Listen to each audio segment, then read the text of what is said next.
कळंब तालुका आंबेगाव येथील घोड नदीच्या तीरावर असलेल्या स्मशानभूमीत अंधश्रद्धेचा प्रकार घडल्याची घटना सोमवार दिनांक 27 रोजी उघडकीस आली असून अज्ञात व्यक्तीने स्मशानभूमीत कोहळा कापून त्यावर हळद कुंकू वाहून 2 नारळ 10 लिंबे कापून अंड्याला काळे फासून पंचखाद्य व दारू ठेवून अघोरी प्रकार केल्याचे दिसून येत आहे. अंत्यविधी तयारीसाठी आलेल्या कुटुंबातील व्यक्तीला ही बाब दिसल्यानंतर सदर प्रकार उघडकीस आला असल्याचे उपसरपंच कमलेश वरपे यांनी सांगितले. मंचरनंतर आता कळंब येथील स्मशानभूमीतही अंधश्रद्धेचा प्रकार घडू लागल्याने गावकऱ्यांनी संताप व्यक्त केला आहे.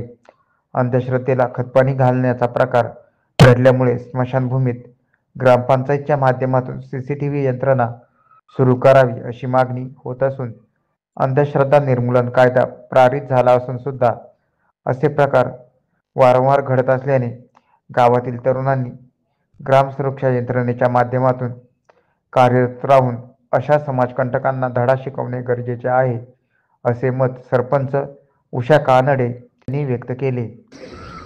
आज आपल्या कळंब गावामध्ये वरपे परिवारामध्ये दुःखद घटना घडली. त्यांच्या परिवारातील 2 व्यक्तींचा आज या ठिकाणी अंत्यविधीचा कार्यक्रम आहे. त्या निमित्ताने तयारी करण्यासाठी येथे आले असताना आज या ठिकाणी पाहू शकतो आपण मंचर पाठोपाठ आपल्या कळंबमध्ये देखील अघोरी प्रकार या ठिकाणी व्हायला लागले.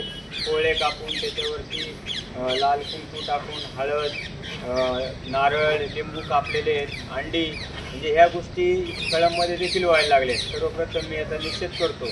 हे अंधश्रद्धा पसरवण्याचं जे काम चाललंय, ज्या समाज घटकातून हे काम चाललंय त्याचा मी सर्वप्रथम निषेध करतो.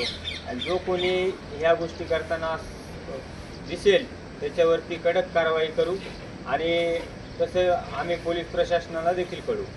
धन्यवाद.